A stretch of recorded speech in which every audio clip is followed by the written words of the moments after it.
So I was definitely mildly off my chump. Off your chump?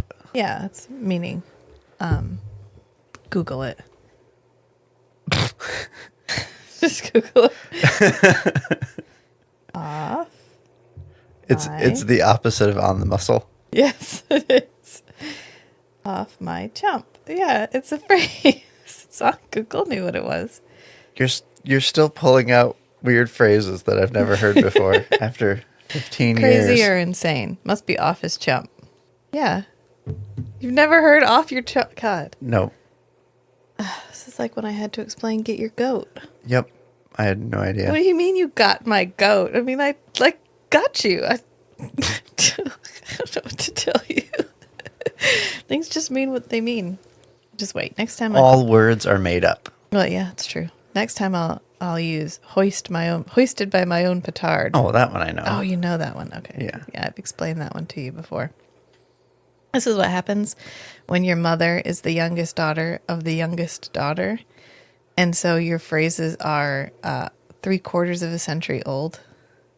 Right. Rachel's 4 ancestors back is the same as like 6 ancestors back for me. Yeah, very accurate. Yeah. So there's a lot of phrasing that has survived through Yeah. like 3 generations of being passed down that my ancestry has lost. No, you have a long history of not children, but having young babies. Young people having young children. Yeah, and mine are like 40. Like they're all 40 when they have kids. So, yeah.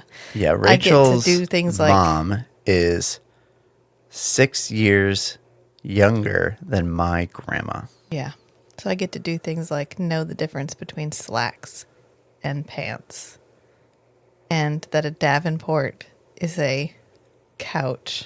But I know the difference between a first cousin once removed and a second cousin twice removed. Okay. Well, when your cousins are all twice your age, you don't learn those things. Exactly. Because you're way not cool enough to hang out with. Yeah. Alrighty. Welcome back, friends. Welcome back. It's been a while for us. It has been a while. It's time for another episode. I really thought June was going to be like, all right, June's good. Not going to be doing school. We're just going to grind the podcast. We're just going to get stuff recorded. We're going to get everything updated. And holy shit, June has not stopped. Not podcast, not stopped, but like everything else, not stopped. I don't know. It's not going to be stopping. No. But I'm making progress. I now have all of the Come In 81 Kilo and the Feast, Sheath, and Shatter episodes on their own stream. They're still in our Strange and Beautiful Book Club stream, but they have been remixed with the new music and put in their own stream. So this should all be available on Apple Podcasts by the time this comes out. So you can go find them pretty much anywhere. I'm working on it. Progress has been made. It's just not the progress I was hoping to make. Right. But that's okay. I mean, it's okay. We're still doing fine. Today we're going to be recording In the Flesh, Season 1, Episode 3. Season 2, Episode 3. Which puts us at the midpoint of Season 2. And 2/3 through the entire series. 2/3 through the entire... I'm kind of sad. So far. God, they have a lot to do. I don't know. I'm getting scared about how this is going to end. Oh, you mean on a cliffhanger? It's going to be a cliffhanger. It's like when I took the kids to see the new Spider-Man Across the Spider-Verse movie. Yeah. And if I'd known there was a vampire love it. in it, It's a great movie. We got to this really critical moment in the story. To be continued. No. In March of 2024. Oh. No. Thanks, Spider-Verse. Well, at least it's not a full year. Yeah. Yeah. Yeah, that's fine. Didn't Avengers do that? Didn't Avengers have a part 1 and a part 2? Yeah, but they announced ahead of time that it was going to be a part 1, part 2. And I think they'd kind of mentioned that the Spider-Verse was going to be a trilogy, like the Miles Morales Spider-Verse movies are going to be a trilogy. But come on. You went into it blind. They didn't make it obvious. Probably because people would have waited. People like Rachel. People like Rachel would have waited until the third movie was out before they watched the second movie. Yeah, I would. Probably will. Well, maybe Probably. not. I don't know. It's I really good. don't know. I don't know because I don't know if today I'll be like, yes, I can watch anything I want to watch, or if it's going to be like, today you are only allowed to watch the things you already know you're going to like. Could go either way. Come on, brain. Come on, brain. All right, so In the Flesh. Hi, I'm Rachel. And I'm Matt. Welcome to the Strange and Beautiful Book Club.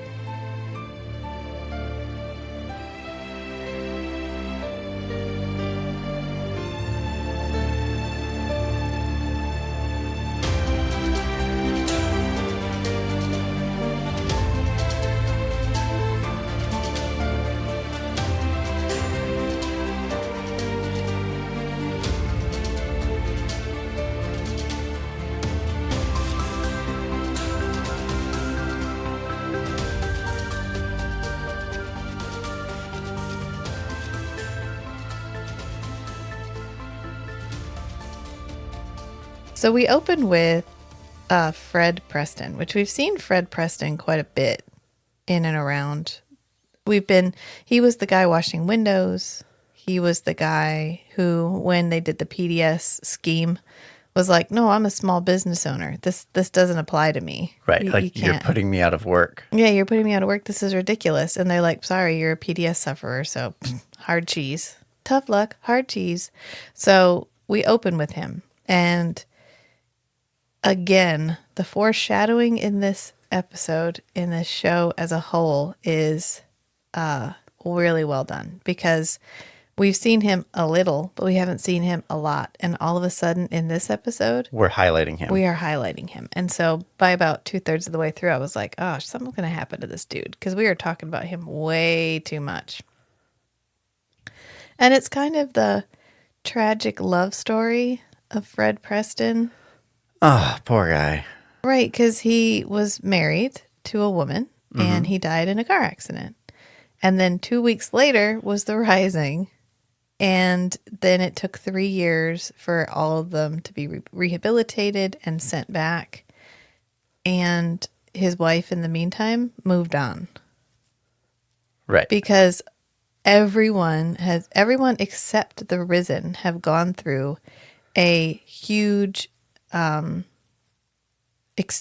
shared experience of the Rising and what that looked like for everybody, except the Risen, who literally, if they have memories of the Rising at all, that they're being told that wasn't them and they're not responsible for it and they don't need to worry about it. So it's just, they're trapped in that moment in time.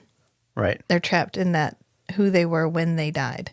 Right. And So- this is fairly Freddie's experience of,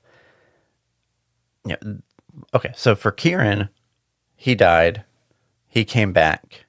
When he rejoins his family, it's basically the same situation his family was in when he left. Yeah.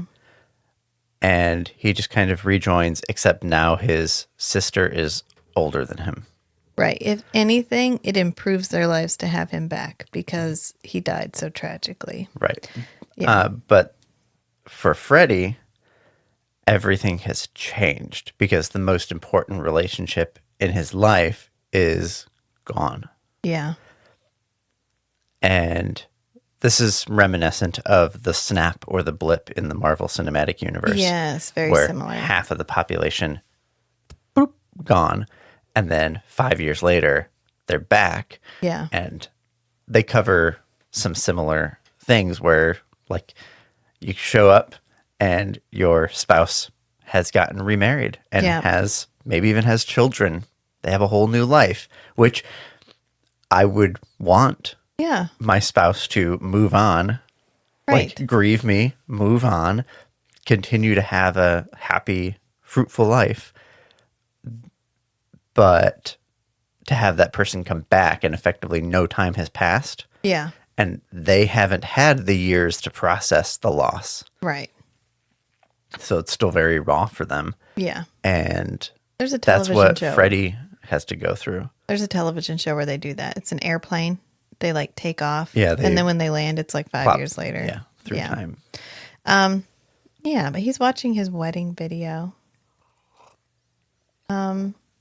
Because it's like a moment in time where they were happy together. Yeah. And now he's living with her and her new relationship, her new significant other. I think they're married. Yeah, Amir. Yeah. With Her new Haley, husband. yeah. And he was only going to be there for a couple of months. And now it's been a really long time, and he's just stalling getting out because he doesn't want to admit that it's all gone. Right. And he wants his life back. He He wants his wife back. He died suddenly and tragically in an accident, and everything from his perspective, everything has been taken away from him.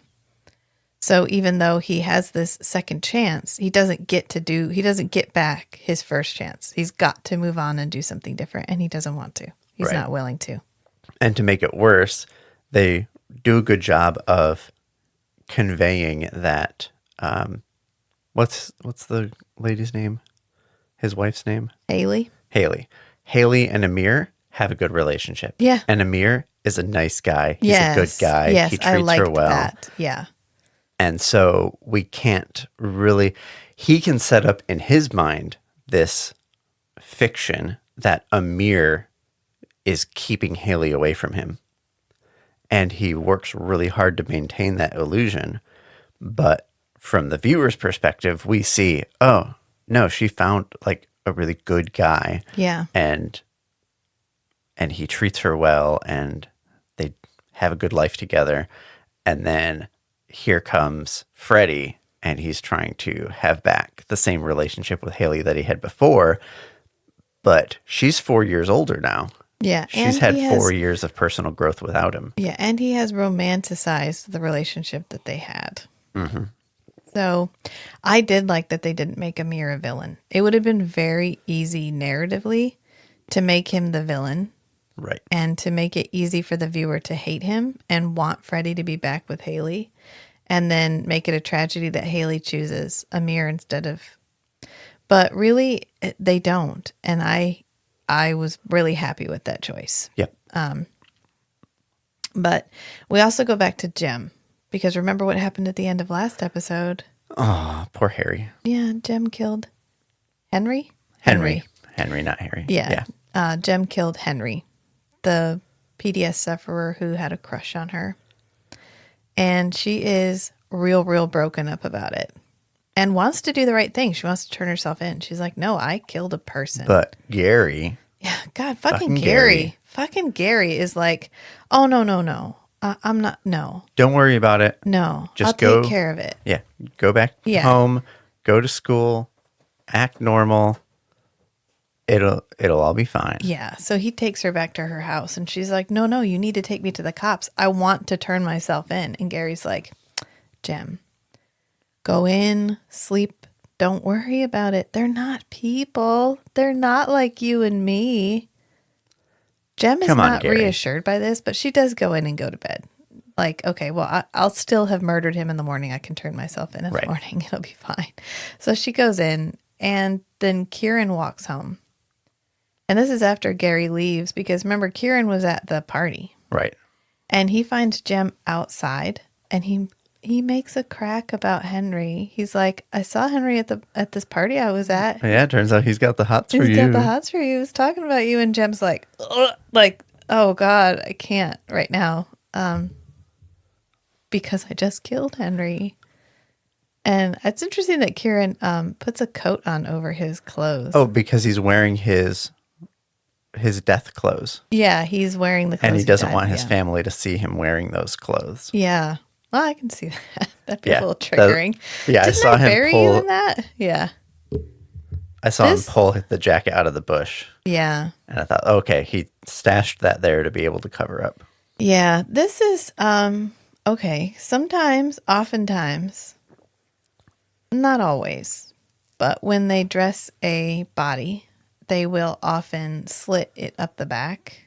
Yeah, to make it easier to put on. To make it easier to put on. Nobody at the party had clothes that had been altered to be put on a dead body. Just want to put that out. That's a good point. Yeah. Oh God, maybe they didn't. I don't know. I don't know. I don't know that they did for, well, I don't know. Because when the only open casket funeral I've ever been to was my grandmother. And they put her dress on backwards, which was really funny. But it had buttons down the back. So they just put Right. the buttons in the front. But, I don't. Anyway, I just want to mention that there are some, but they don't, you know what? Sometimes it's fine. Like, you don't want to take that into account. They also sew lips shut and sew eyelids shut and stuff your anus. So I'm pretty sure we didn't cover that either, and that's fine. Right. In fact, this is a good place to plug an excellent Japanese movie called The Departed. Departures. Departures. Thank you. Yeah. Departures. Or okuribito. Yeah. It's really good and really sweet. Not sci-fi, fantasy, or horror in any way. No. No. Just drama. Just drama, but very, very sweet. And he becomes a funeral director. So they talk about a lot of this stuff. Or the Japanese version of Undertaker. Yeah. The person who performs the ceremonial like body preparation. Yeah. It's really good. If you can find it, I would recommend watching It's probably my favorite foreign language film. Yeah. Because it's just good. Like, it's this guy's journey. Okay, anyway, that's not what we're talking about. Maybe we'll do that eventually. But anyway, she's not having this teasing at all because, well, for very obvious reasons. And then we go back to the B&B lady. There's a lot of characters we're juggling right now. We got... Yeah, I felt like this episode was slower. Because it's the same reason like book 8, 7, 8, and 9 of the Wheel of Time is like the pause button in the series, because at that point we have like 17 people that we need to keep up with. We have 17 point of view characters, and they all need to make progress in each book. And that's where we're at. This felt a little bit like a slog because there's so many things in action, and right now they're all disparate. So they're all separated. Right. But so far, this show has been really good at tying everything together. Yeah, I have every confidence that we will at least attempt to put these together in the next 3 episodes. But right now, we have all of these separate storylines have reached fruition, but have not connected. And so we have so many to cover. Because like Maxine Martin is on her own mission, whatever that mission is. And she's at the B&B, and we also have the B&B lady a character because the B&B lady is inserting herself into Maxine Martin's She's business. ingratiating herself. Yeah. She brings her a cup of tea. She's like, cup of tea. She tries to open the door and it's locked, which I'd lock it too if you kept trying to just walk in. Right. Like if I didn't answer, don't walk in. How rude. How rude. So she's like, I'll put it on the floor, shall I? And so she puts it on the floor and then opens the keyhole. And Maxine's like psyching herself up for the day. She's like, you're going to do a great job. We're going to get this done. We are so close. And then the B&B lady is like talking to her when she comes out, like trying to tell her like we're all on the same page. We all hate the same stuff, namely the PDS sufferers. And Maxine's like, yeah, okay. Okay, nosy B&B lady. Thanks for that. And then we go back to Fred. I'm glad I took notes for this episode because we hop so much. Because now we're back to Fred. And Fred's wife is flirting with her husband. They're having like a moment in the kitchen because it's her birthday and she looks really nice. And he made her a fancy breakfast. Yeah, he made her a fancy breakfast. And she's going off to talk about training seminar. Some kind of training seminar. And it's her birthday. Doesn't it suck she has to go to this? But that's okay. When she comes home, they're going to go out and he's made a cake and we'll do some fun stuff. And Freddie is like, oh, yeah, you made her a cake? That's real fucking great, Amir. Remember that time I put you in the car and we just drove all night? And he's just got these, do you remember how wild and fun and impulsive our relationship was? In contrast to the very steady, very secure, very comfortable relationship that she has with Amir. And for a little bit, she's taken in by it. Right. Because she remembers that version of herself fondly. And she remembers... And Rachel called out this behavior as love bombing, which is a manipulative technique some people use. I don't think he's not trying to do that deliberately. He's trying to win her back. He's trying to win her back. Yeah, he's trying to win her back. He's not trying to manipulate or gaslight her. But that's basically what this behavior is he's overwhelming her with affection. Yeah, which is a form of like gaslighting and manipulation, but I'm not sure that he means it maliciously. Right. He's not intending to get her back on his side in order to take advantage of her. He just wants her back. Right. And the best way that he knows how is just to wedge himself into all of the moments that he can.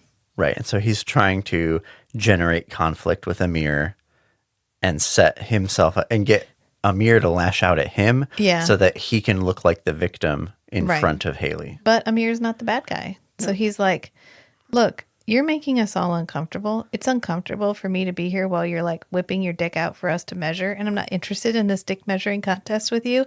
So Haley, you promised me it would only be for a short time. And then we would be helping him move out. And we're not helping him move out. And it's always one thing after another. Well, I need a job or I need to sell my car. And he's like, have you even listed the car? Yeah, he doesn't. Nobody asks him if he's listed the car yet. They just mention a few times. He goes, are you even trying to sell it? Is it even up? Right, and then we find out that he hasn't even listed the car yet. No, yeah, whatever. Come on, dude. I mean, Amir is really being reasonable here. Like, he was supposed to be out in August. It's now December. Right. I feel like I have been more than generous. Right, and I like that instead of engaging with Freddie, he goes, Haley, we talked about this. You said you would say something, and I've been giving you plenty of space for you to do that in a way that you feel safe and comfortable doing it. Yeah. It's taking a while, though, and like, kind of like, do you need help with this? This is stressing me out. It's stressing you out. And there's an easy solution to it. And I've been giving you space to do it, but it seems like you're having a hard time. Would you like my help? Right. And I recognize, like, you said this is something you wanted to do. Like, all of this, like, emotional relationship conveyance with their short exchange is like, he's acknowledging to her that, like, this is something that she wanted to do. She felt like she had to be the one to do it. It makes sense because it's her past relationship.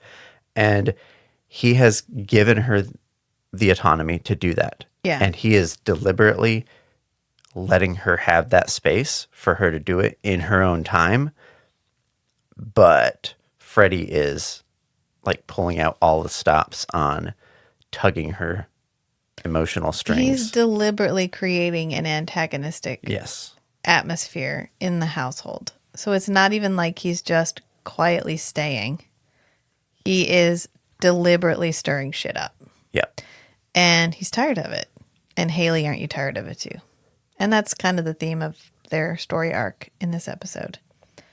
And then we go back to Jem because Jem's getting ready for school. And you know who's not getting ready for school? Henry.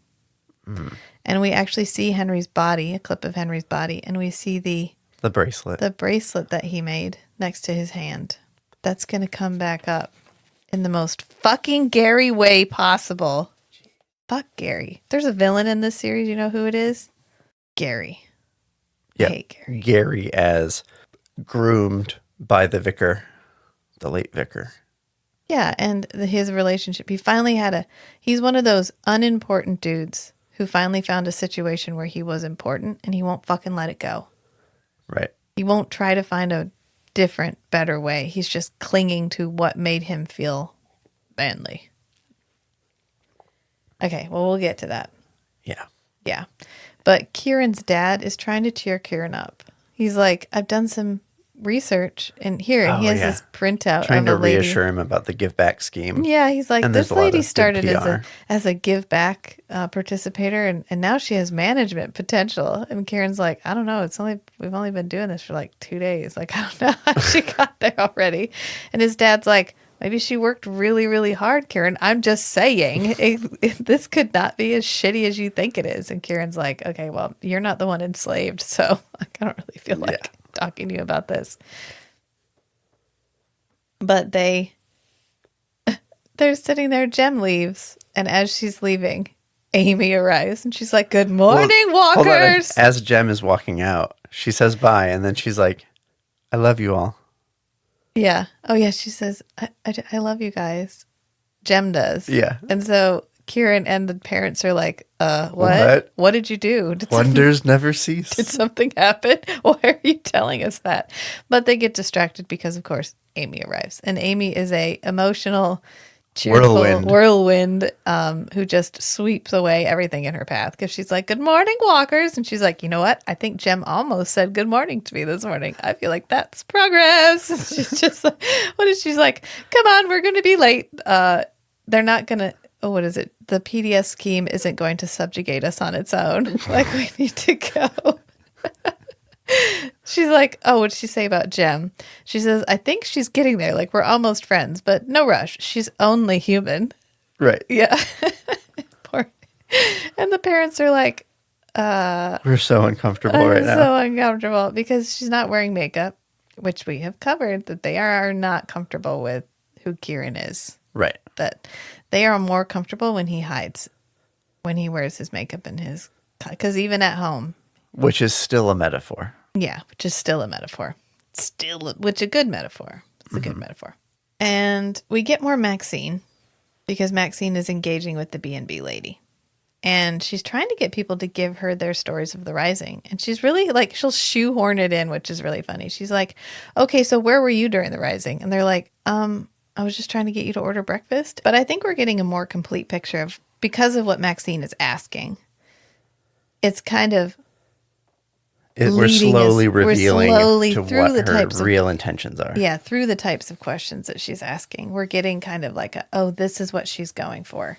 This is what she's trying to figure out. And it's the same thing that Simon is, which is who rose first. Right.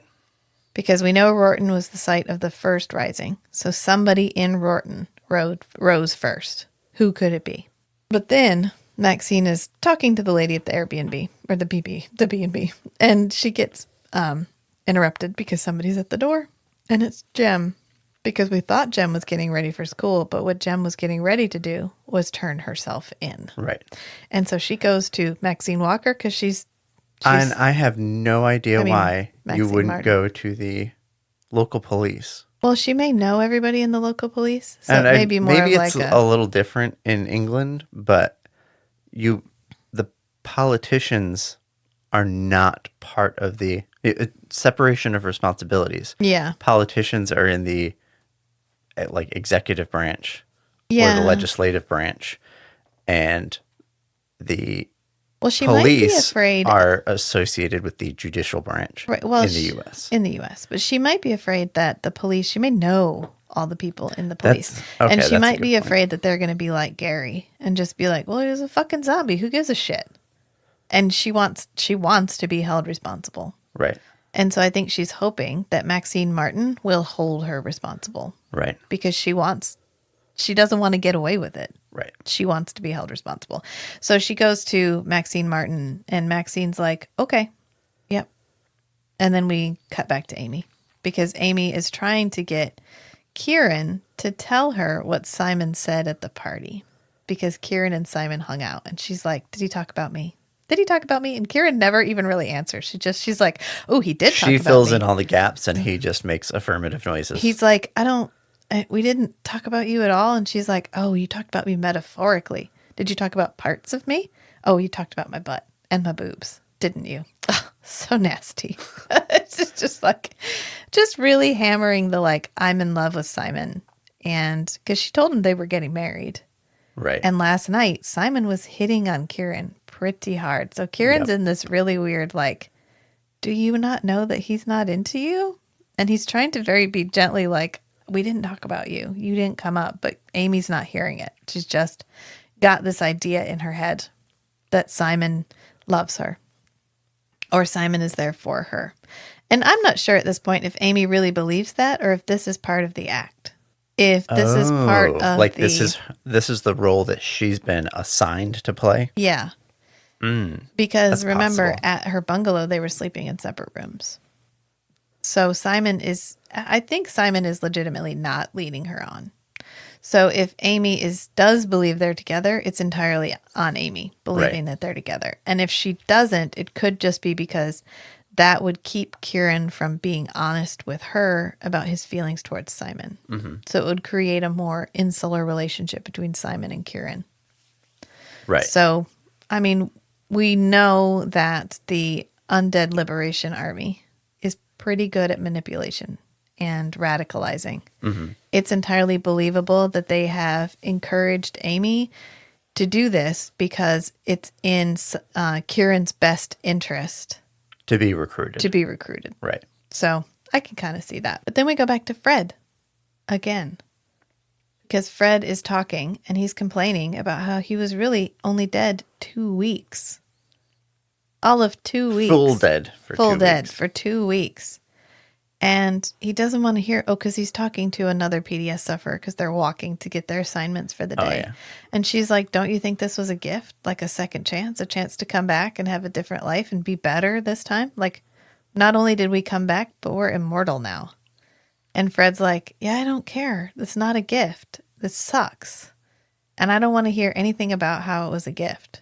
And she's like, you'll think differently eventually. And then we finally get to the meeting hall where the PDS sufferers are getting their assignments. Their work assignments for the day. And it's Philip and the scraggly haired guy, whose name I think is Dean. And they are assigning PDS tasks for the day. So they assign 4 people to the bed and breakfast to help clean it, including the mother-in-law. And the mother-in-law is like, seriously?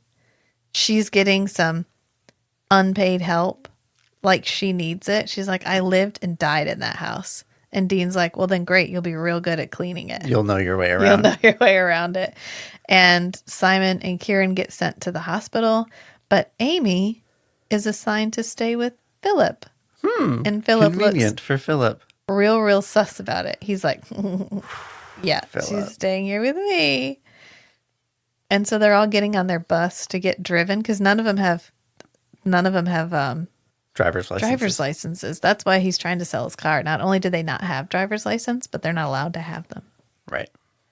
Okay. And so they're all getting bussed. And so Fred is like, Dean, man, just let me go. I want to go talk to Haley. It's her birthday. I didn't know I was going to get assigned somewhere far away. Can we please just can we hold off on this? And Dean's like, no. You went behind my back and got small jobs behind my back. We're not friends like that anymore. And so he gives him money. But the bribe works. He gets to go. And he had asked Dean for 30 minutes, and Dean gives him 10 minutes. Which he takes the full day. I don't think he goes and does anything he's supposed to do. Yeah, he never comes back. And then we go back to Jem and Maxine Martin because this episode is like a skipping stone. It's bang, bang, bang, bang, bang, hopping us all over. And they're in a taxi, and the taxi drops them off in the woods, and Jem's like, this doesn't look like the police station. And Maxine's like, no.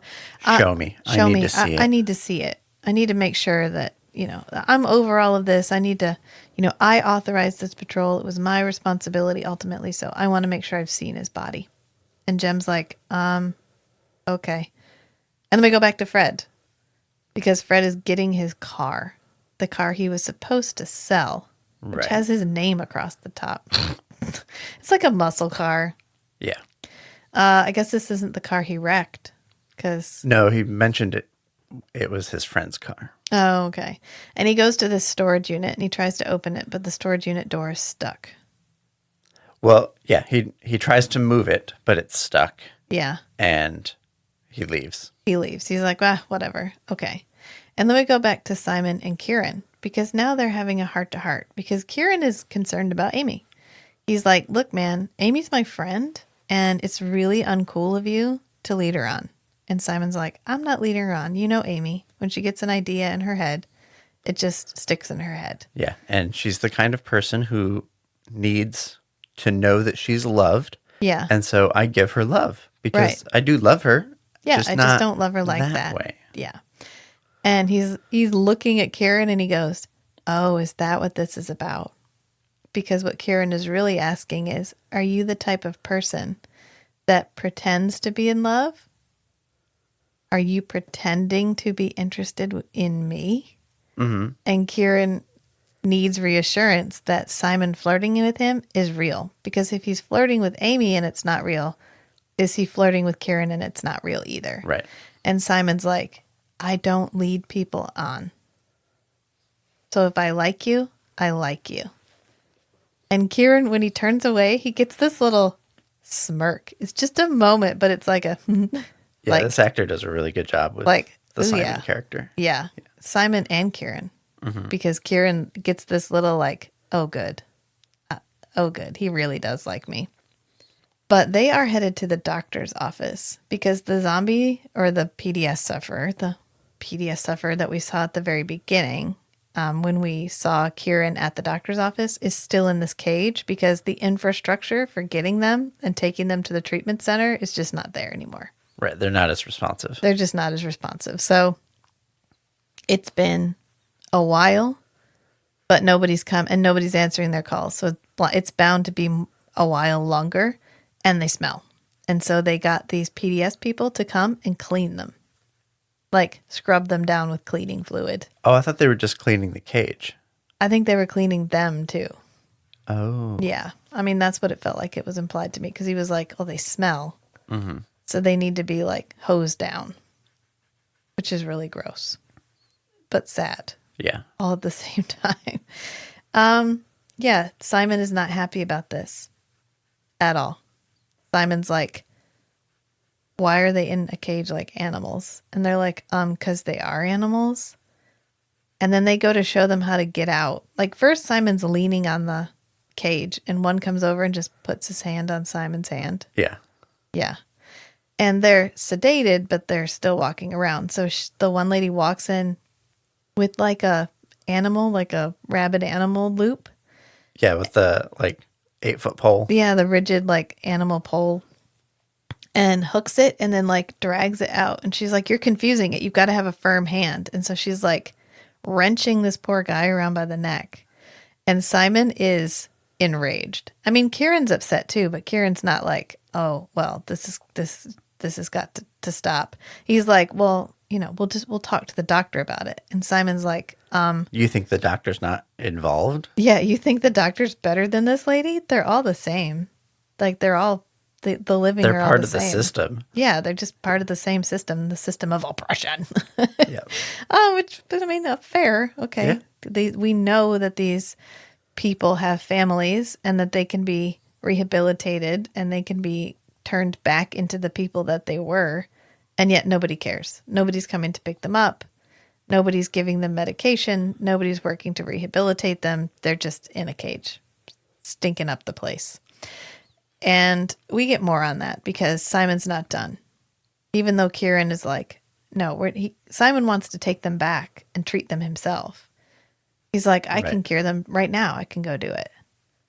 And so, Kieran's like, no, we're not going to do, like, we're not taking them back to Amy's house so they can be in the guest room like this. And get apple cider vinegar. And inject them with some apple cider vinegar and some homeopathic. I don't know what that's so hard. Like we'll put a diffuser in there with some tea tree oil and it'll be all good. No, come on. Right. That's Kieran's like, no, you're being ridiculous. Oh, but then we go back to Fred because it turns out Haley's conference is like 3 people in a closet and one dude talking to them. I don't know what maybe they didn't have the budget for extras or something. Maybe. I don't know. And then Fred shows up and is honking the horn, which has a very distinctive horn. Right.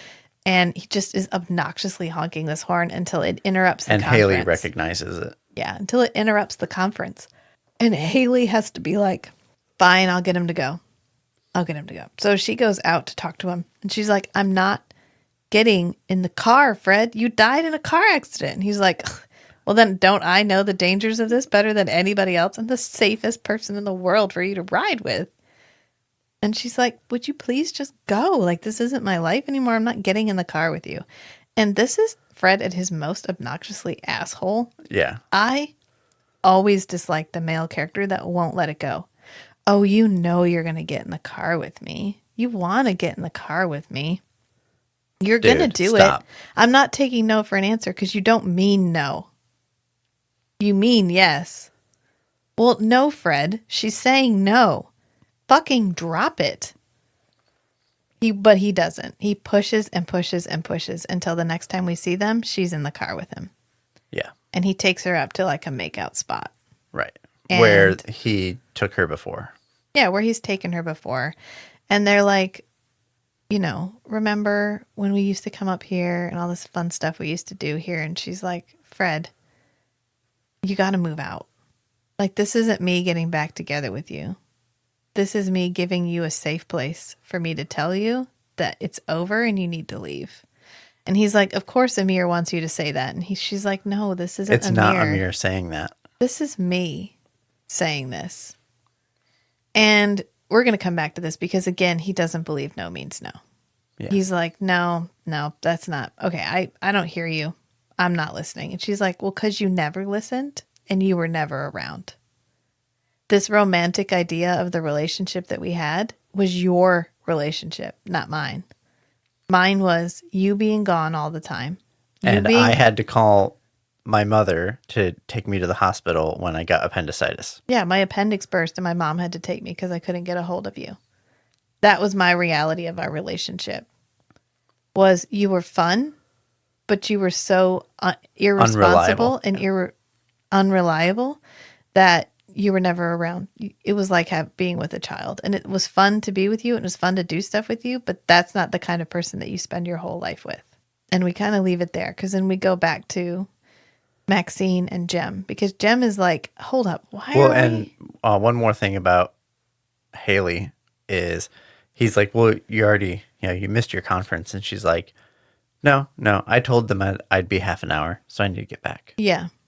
And so she expected that she was going to get in the car with him, and so she accounted for that to not burn her bridge with this training seminar she was at. I'll mitigate this, but I'll be back. And then we go back to Maxine and Jem because Jem is finally like, hang on, what are we doing? Why do you need to see Henry's body? What is happening?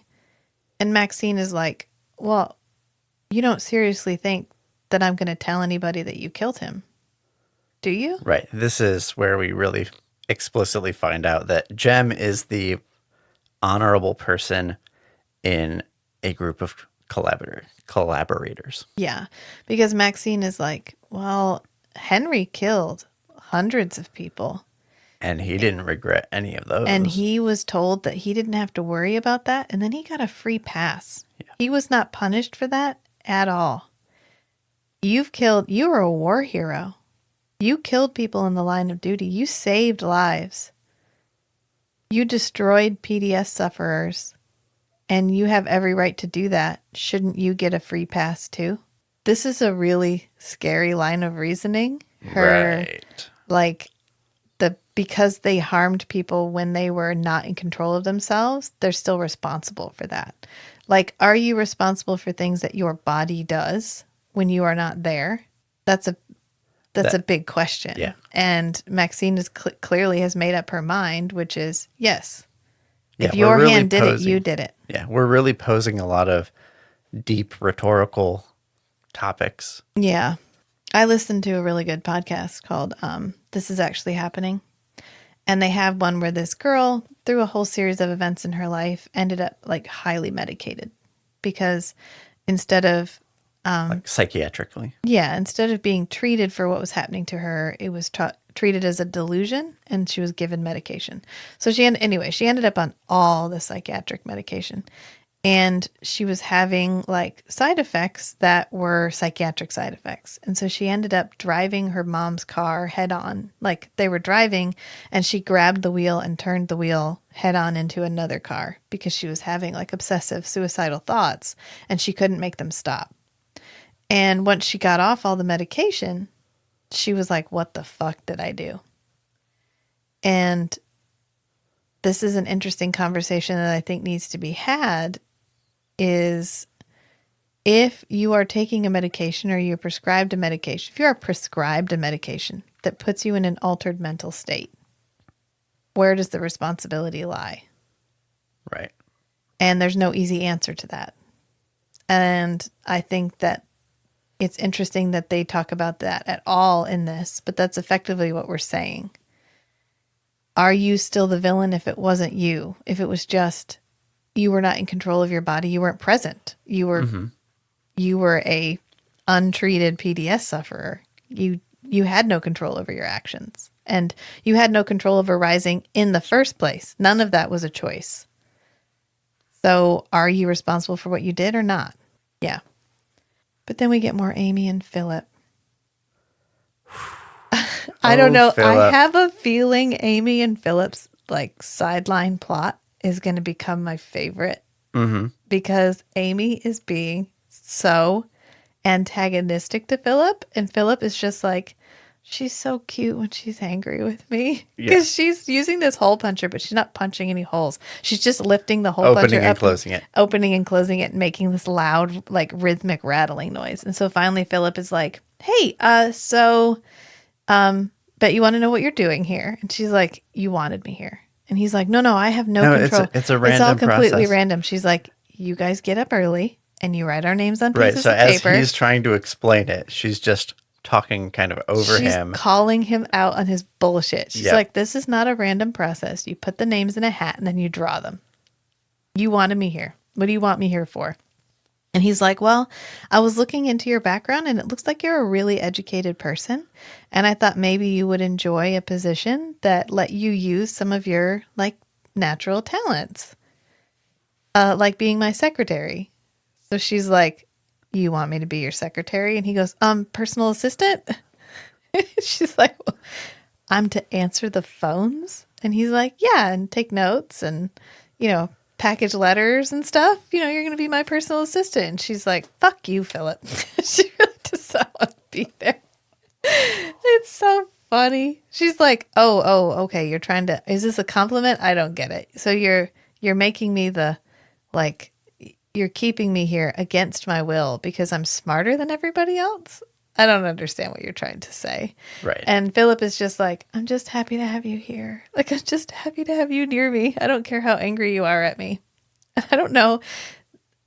If he were a more despicable person, this would be harder to take. But I feel like Philip is just misinformed.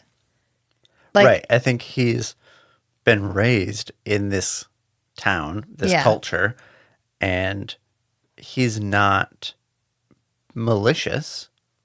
He's just, I don't know, like uneducated. He hasn't been exposed to like other ways of doing things. Yeah, he's small-minded because he's from a small town, not and because he's never grown he is beyond small-minded. that. Yeah. And if he were Gary, I would 100% believe this was malicious and gross. Right. But he's not. And this actor is doing a very good job of like underneath this feeling of needing to comply with the current political atmosphere in order to advance his career is a good dude trying to reconcile that. Right. Yeah. And so I think we're going to get more of that, and I'm excited for it. Hopefully. Or we're going to be like, "Fuck Philip," every time we see him. He definitely conveys this innocence. We're at a turning point for this relationship. Either Philip's going to get more endearing, or he's going to get more gross and pedophile-y. Not pedophile because she's 20, but perverty. Yeah.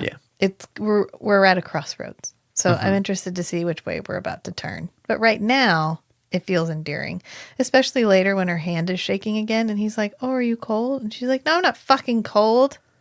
Right. So he just walks He's away, like, "Oh, but then okay." we see him in the background. He turns up the thermostat, and she sees him do it, and she's like, "Fucking idiot." She's like, "Oh, idiot."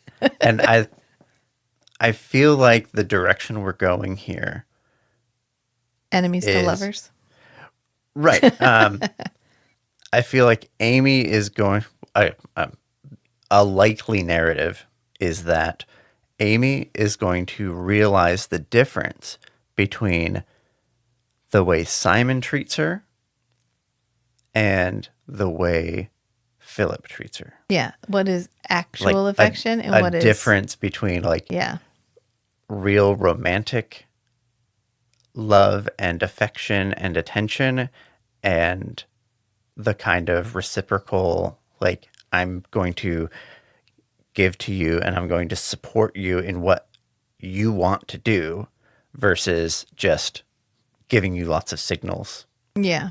Which the kind of affection that or attention that she's getting from Simon I think she knows is a little shallow. And that's why she was digging so hard at Kieran to get like reassurance that Yeah. Simon is actually into her. But because she's not getting it from Simon. Yeah. Whereas with Philip, she's getting all the little actions, the little things that he does because he's always caring about her. Whereas with Yeah. Simon, it's like only when it's convenient or whatever. Right. Yeah, it's a more filial love or like a family love, like a we're in proximity and I respect you and I view that as love, as opposed to I really, really, really adore you as a person and I want to get to know you better, which is the vibe we're getting from Philip right now. And I'm excited because otherwise everything in this is so shitty and heavy and difficult to deal with that this sweet little love story is absolutely needed. Yeah. Yeah, to keep it from being just like, oh shit, this is so dark and heavy and and all the humans are assholes and all of the PDS sufferers are oppressed and So I'm glad we include this. And I'm really hoping it goes the way I'm hoping it's going to go because I feel like it will continue to provide a much needed lift in an otherwise dark narrative. That's usually my problem with like some modern television shows is we don't balance it. We make it very grimdark, which there's a place for grimdark. But after a while, grimdark is just like, oh my God, so dark. But anyway, we go back because Maxine and Jem have found where Henry should be. And Henry ain't there. And Henry ain't there because Gaz has been busy. Gary spent the entire morning hiding the body. And by hiding the body, I mean burning it, separating the bones, and burying them separately. Gary knows what he's doing, and that should terrify everyone. Yep. Gary's like, oh, no, it's fine. This is just Saturday. This is fine. Ooh. And there's a more nefarious thing that just happened here, but we don't find out till the very end. But Maxine's like, well, good. You've already taken care of this. I don't want this to become a regular occurrence, but like I'm really happy that you were so efficient and you've already dealt with this. Yeah. And Jem's like, oh my God. Like what Who is in the right have I here? gotten myself into? Yeah. Yeah. We're working towards radicalization on both ends, which is what happens when you fearmonger and you spread hate as doctrine, is you force people to one side or the other. So it's forcing all of the PDS sufferers to one side and it's forcing all of the humans to the other side. Instead of bringing them together, it's driving a wedge. And poor Henry's mother is trying to talk to Philip. And she's like, which picture should we use? I've got this one or this one. And he's like, for what? She goes, for the missing persons flyer, Philip. I love how Philip is always trying to be authoritarian and everyone's just like, Philip, I know you. You've lived here your whole life. Like, I knew you as a child. Don't fucking talk down to me right now. Don't be pedantic. I know you, Philip. And he's like, oh, no, you have to wait 48 hours. And she's like, 48 hours for what? He's like, to report him missing. And Matt was like, hang on. If you have to take your medicine every single day, shouldn't it be more of an issue if a PDS sufferer is missing? Right. If you've been missing for 48 hours and if you don't take your medication at 24 hours, you revert into a violent, like, destructive creature. Yeah. Let's prioritize finding those people. I think Philip just doesn't know what to say. Right. Because Philip is trying to act like he knows what's going on and he really doesn't. And that's exactly what the woman calls him out on. Right. But in the meantime, she's finally like, okay, whatever. Like, I'm going to go talk to like, you're not who I need to talk to, Philip. Clearly. Right. She's like, I'm going to wait. I'll come back when Maxine's here. And then the phone rings and Amy picks it up and she goes, Village of the Damned, how may I help you? And Philip's like, you can't answer the phone like that. And she's like, oh, I'll fix it. And so she goes, oh, they already hung up. And she hangs the phone up. And he's like, why are you like this? This is when he turns the thermostat up. And then we go back because Simon is continuing his crusade to liberate the unliberated. So he pours all the cleaning fluid down the sink and then he's like, oh, Kieran, I used it all up. I think I need another one. But I need you to ask because I don't trust myself to talk to her because I'm feeling so strongly about her right now. Yeah, I feel like I might yell at her or do something angry. So can you just be like the go-between? And he's like, oh, okay. So he goes to get her to get it. And so she pulls the key and she goes to unlock it. And Simon sees where she gets the key Right. from. So Simon just walks up while she's not looking and takes the key. And I love that Kieran is onto him immediately. Kieran's like, don't do that. Don't use me like that. I like that we're not dumbing Kieran down. Yes. Yeah. They're not to making be- him an idiot. To facilitate cheap conflict. Yes. Because he's like, give the key back, Simon. And Simon's like, fine. So he gives the key back. But then he like gives a suspicious glance over toward Kieran when he hands it back, and he's like, you know, you'd lose your head if it weren't screwed on or whatever. Yeah, and she just takes it and hangs it up. But he at this point is like, I thought I knew what side you were on, Kieran, and it turns out you're not on my side. So we're done. Yeah. We're done. And then we go back to Fred because Fred is getting all dressed up, fixing his makeup, getting all, and he leaves a note. He leaves a note for Haley. And he's looking at himself in the mirror, and he has a watch, and his timer has gone off, and we've seen that happen as a reminder for him to get his medicine. Yeah. But the blue, like, gas station Watch. like $5 watch doesn't go with his doesn't go outfit. with the suit. Yeah. So he takes it off and he puts it in his Right. drawer Yeah. because he and wants to look really nice. Earlier, when Henry's mom was talking to Philip, she very pointedly mentioned, I thought their medicine wore off, like within an hour. Right. If they don't within take it a on few time. hours if they don't take it on time. And that's really like, here's a timestamp for you guys for later. And I was like, oh shit, someone's going to Miss their dose. And as soon as he took off his watch, I was like, oh, here we Yeah. go. Here we go. But Maxine, Right. And so I thought that was a really elegant way to introduce the opportunity, a feasible, like plausible opportunity Yeah. for Freddie to miss his medication Right. because he's just trying to look nice for Haley. yeah. And he's so in denial of what he is. He's not aware of his own needs and the severity of what happens if he doesn't take it. But Maxine finally comes back after her adventures with Jim and Gary. And she hears about Henry from Philip because Philip's like, well, you know, I was dealing with something. There's a missing boy, a missing high schooler. And she's like, okay, is he PDS or is he human?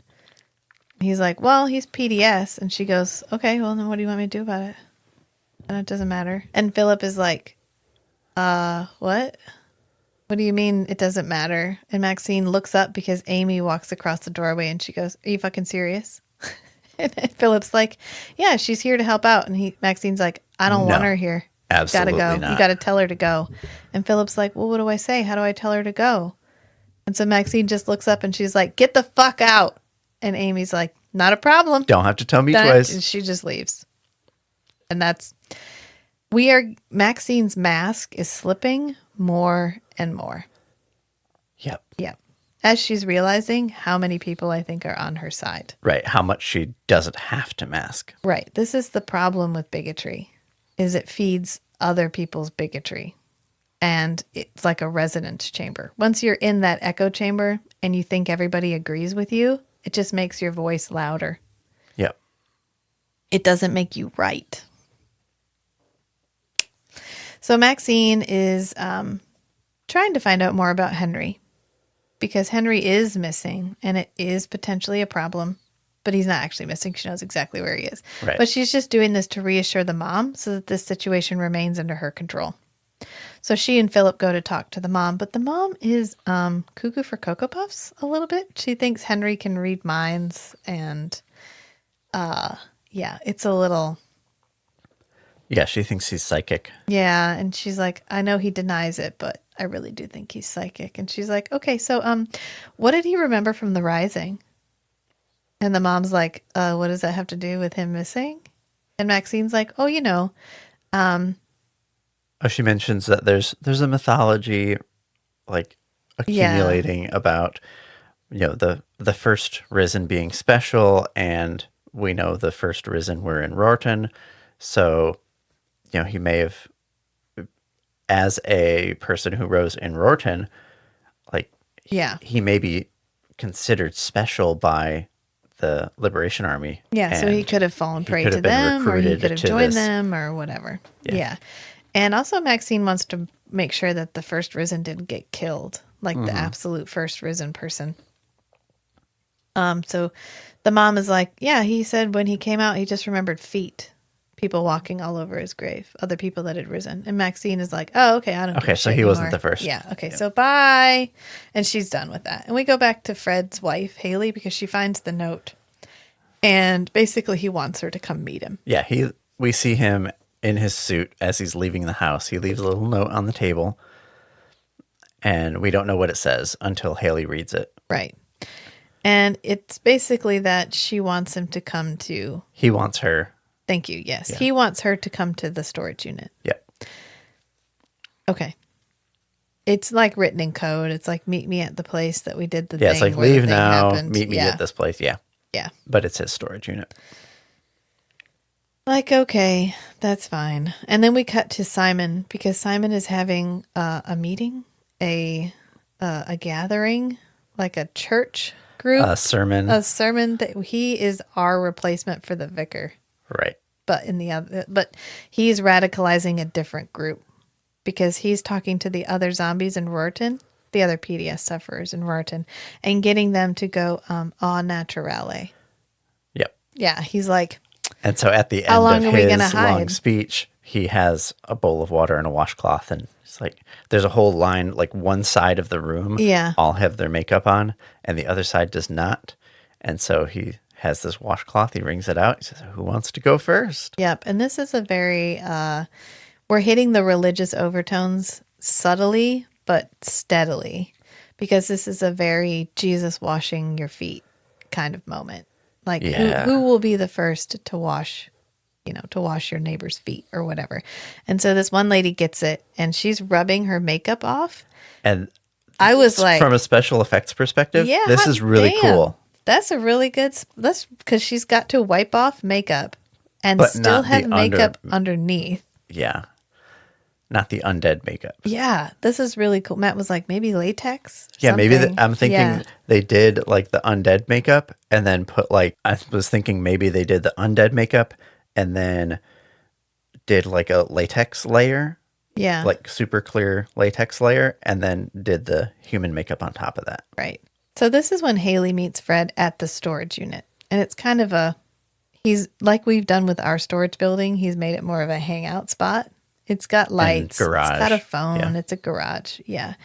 And as soon as she goes in, the door that's been stuck half open or a quarter of the way open all day slides shut. And she's like, did you plan that? Right. So when he went and checked it earlier, he was really just checking that it was actually stuck and the whatever he'd rigged up was still in place. Is that what we think? That's what I think. Oh, I think he okay. planned for her to get stuck in the garage with him. Well, I'm not sure, because when he finds out, as we find out very quickly, he didn't take his medication. And when he realizes he's going rabid, he doesn't open the door. So he doesn't leave. He doesn't know how to open the door. Right. I think it is really just stuck. You think so? I don't know. It could go either way. I don't know what that thing she holds up, the tab she has. Oh, because when he proposed to her, he used a tab from a soda can as a ring because he didn't have a regular ring. And she's like, you didn't keep the one you actually gave me. He's like, no, I found that one on the side of the road. And it was the same kind. Yeah. So I picked it up, and it's symbolic. It's symbolic. I gotcha. Okay. So Haley, this is when Haley is like, listen, I like what I've got with Amir. We don't go out clubbing every weekend. We save money. We go to restaurants. We talk about books. And Matt was like, we need to cut that out so that we can. Yeah, that we need to make a reel out of that. Are you us? Well, this is, she says, it's a mature relationship. Yeah. Like, it was fun and wild and exciting, but unreliable. And she was alone a lot of the time. And Yeah. he was undependable. Yeah, and Amir makes me happy. And because they're I know I building a can, life together yeah, that they can grow together in. right. That she feels comfortable, safe, and protected in.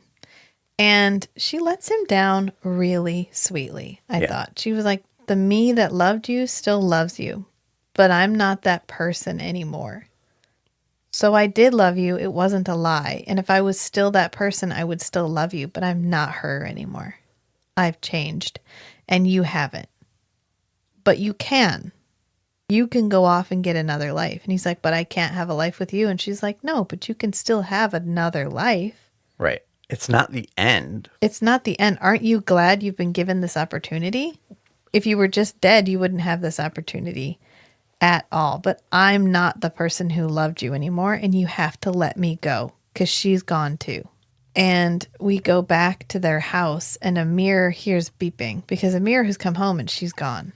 Right. And there's been this thing beeping. Well, he's trying to give her a cake, remember? And then she's like, listen, there's something I have to go do. Yeah. And so she told him, she was like, he came to my office. He honked his took horn. me out We for went for a lunch. ride. Like, she hasn't hidden any of what he's been doing from Amir. Right.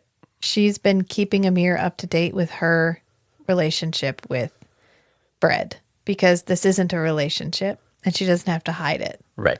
And she's basically like, I told Amir I was coming here to tell you goodbye. And he's waiting for me back at home and I'm going to go back home. But Amir finds the watch and it's beeping. And he's immediately like, oh shit. And he's off. Right. Yeah. He doesn't hesitate And at all. we see him open up the medicine case. Yeah. So he's like, shit, this beeper's going off. I know this fucking guy has been living in my house for 6 months.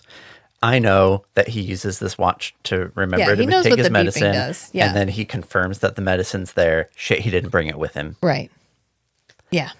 And he's like, okay, I know what I need to go do because Haley told him where she was going. Right. So he just heads to the storage unit. Right. Yeah, he knows that Haley is at the storage unit. And poor Fred has realized he forgot his medicine because his nose starts leaking like black fluid. Yep. And he tries to get Haley to kill him. Yep. Here's a big hammer. He's like, you got to bash me. Like, you got to do it. Yeah. Which, I mean, okay, it's sweet, but also you can bash your own head with a hammer. Fred. Right. You could have taken yourself out of commission instead of once again outsourcing this to Haley to take responsibility for you. You could have secured yourself to the wall. You could have tipped something heavy. Like there's big heavy equipment in there. You could have tipped that over on yourself. Yeah, pinned yourself in some way. Yeah. Yep. But he doesn't. He's just like, Haley, you do it. And Haley's like, no, I'm not going to hit you in the head. I'm not going to do this. I'm not going to be the one that does this. I'm not going to be the one that has to remember having done this. And there's a phone in there, luckily, because she calls around and Gary is on his way and Gary calls Jem to get Jem to come because... Yeah, he calls the landline because they don't all have cell phones yet. Right. And Kieran is the one who picks it up and he's like, okay, well, tell Jem that Fred and Haley are stuck and we need to go rescue them. And Kieran's like, okay. And he goes. Right. He's like, I'm not telling Jem. I'm just going to go. Right. Because Jem was like, no, don't tell him I'm here. Right. And so Kieran arrives immediately and slides underneath the door as Amir is there. They get the door. Gary gets the door uses open his truck enough to get the door open Yeah, enough. this door must be really stuck because this truck barely opens it. And Amir and Kieran immediately slide underneath. And Fred has gone full rabid at this point. And Kieran and Amir end up able to kind of push him down. They get him incapacitated. And Kieran takes his contact away to try to get him to calm down. Right. He's like, we're the same. We're the same. Get him to recognize him as a fellow zombie. But because he hasn't gone PDS sufferer. like full gone. He's not completely gone. He's just out of control. And so Amir actually stands between. Well, and then Gary comes in with his gun. Yeah, because Gary's going to shoot him. And Amir saves Fred. He's like, don't do this, Gary. He's not that far gone. We can just give him his medicine. And so they do. They give him his Amir administers the medication to save Fred. Yeah, Freddy's going, attacking. And Gary's got his gun on him, and Gary just shoots him in the leg instead of shooting him in the head. If Amir were the character we were expecting him to be, he would have let Gary shoot him. But he won't let him do it. Right. And I like that. Yep. Because I get tired of the scripted post-apocalyptic type shows where everybody's an asshole. Right. Only the like self-centered assholes have survived. Right. I love it when we actually get real people. Like there's a whole range of different types of people. There's Gary's, but there's also Amir's.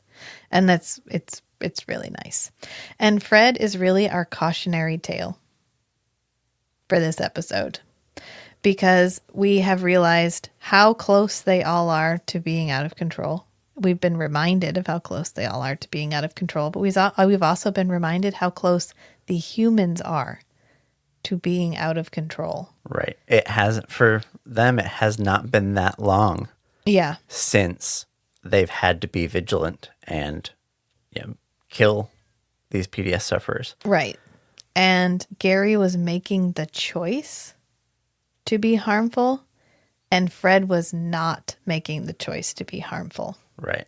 Fred did it because yes, he should have been up to date on his medication, but when faced with the reality that he was going to harm someone, he tried to have himself taken out before he harmed somebody. Whereas Gary has tons of options and would really rather just kill somebody.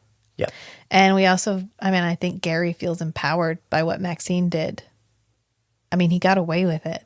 Yeah. Jem killed somebody and got away with it. That's got to feel super empowering to Gary. It's the same thing that's happening in the politics in the United States right now, is that people are getting away with so much that it's an escalating sense of empowerment. Well, What more can I get away with? What can I do? What else can I do? What can I ban and get away with it? And of course, on the horizon, we see this isn't going to end well for anybody. Right. But in the moment, they're just so excited to have this world make sense again.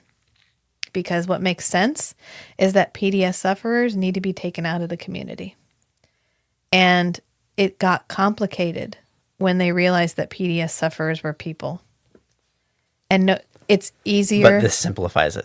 Yes, believing they are not risk. people makes it simple. And it also makes them not culpable for what they did during the war. Right. Which they're not. They're not. But it was completely justified for them to defend themselves. But that in that has situation. to be hard for some people to rationalize. Yeah. Especially Jem. That's what Jem is up against right now, is like, I did things. I did violent things, and I did not think about them at all.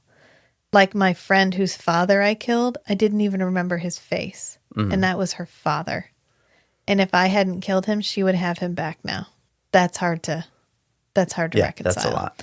And going back to the old way of thinking that PDS sufferers are not people releases her from that trauma. It's a lot simpler. And Gary actually goes to visit Jem after all of this. And as sweet and as exciting as the Philip and Amy interplay is, the Jem and Gary one is gross. There is this weird sexual tension between Gary and Jem, and I don't like it because Jem might be 20, but Gary's known her since she was 14. Right. And Gary is right. She was 14 when she joined the Human Volunteer Force. And Gary is how old? He was probably in his 20s. Yeah. At the Rising. It's gross. Yeah. And not only that, but he gives Jem Henry's bracelet. And said, I made this for you. Motherfucker. That is the nastiest thing. That is the most villainous thing I have seen anyone do in the second series. And I mean, killing Henry is also bad, but this that wasn't villainous. That was a traumatic episode. This is villainous. This is manipulation. But especially for something that can get called out, because Henry's friends might see the bracelet and be like, oh, Henry gave you the bracelet that he made for you. She's going to wear it to school. He showed everybody at school. This bracelet has been a MacGuffin for the last 3 episodes. We've seen it. Everyone has seen it.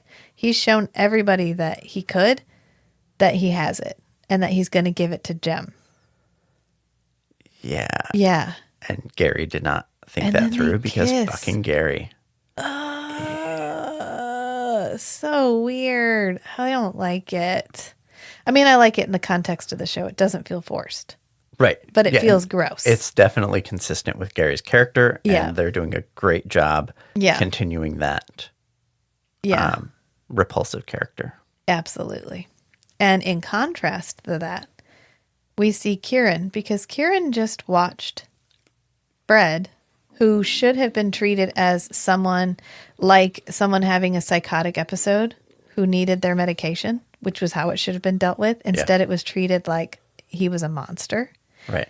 And Kieran doesn't like it because Gary was able to shove him around, push him in the back of his truck, and there will be zero consequences for Gary. And Gary tells him that. He's like, I can do whatever I want to you guys, and you can't stop me.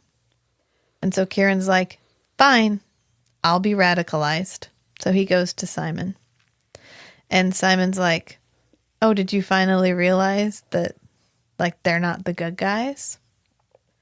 And Kieran's like, yeah, and also I wanted to come make out with you. Because then Kieran and Simon are kissing at Amy's house. And Amy's there. And Amy's there in her sweet little 1950s bedroom. Mm-hmm. It's so cute. I love her whole aesthetic. Her nan's house. Yeah, and that's also her, like, the way she dresses, and that's her whole aesthetic. But anyway, that's where it ends, is Jemima is making out with Gary.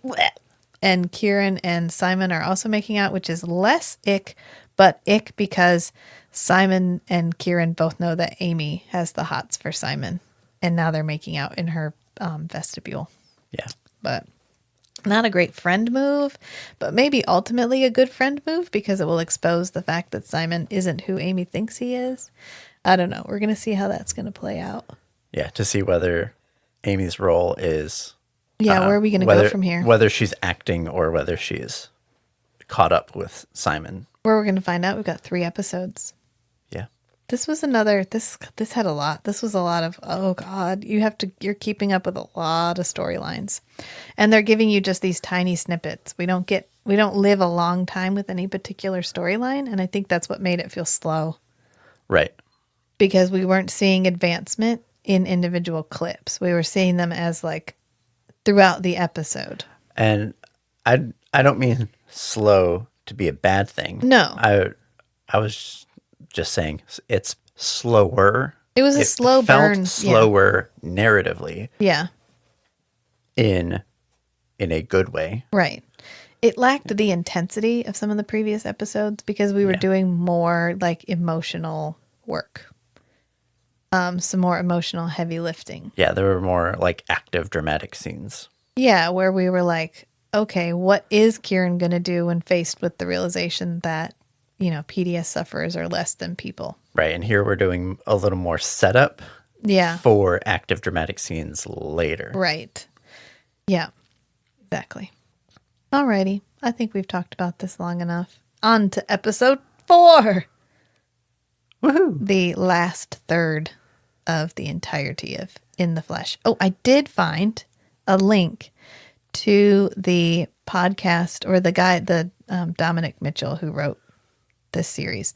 He has a GoFundMe where he is trying to earn enough money to write out the scripts, to pay himself for the time to write out the scripts for season 3.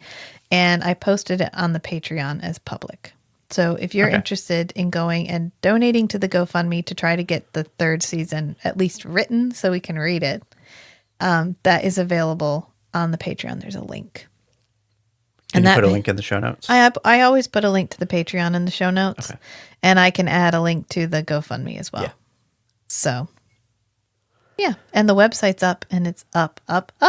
Woo! And the submission form is on there. So the submission form is back from obscurity. It was never gone. And all the buttons are readable. And all the buttons are readable. And there's, it's all good. And you can click on the podcast and see all of our different podcasts. And you can click on each podcast picture and it will take you to the podcast website so you can listen to that particular podcast. It's like a real working website. Good job, honey. And there's no merch yet, but the ladies of Feast, Sheath, and Shatter and I have already planned at least one merch thing that I'll be making some prototypes of this week. So I'm excited. Cool. All right. So remember, sometimes the strangest things are the most beautiful too. So be who you are and love what you love. Until next time, friends. Bye. Bye.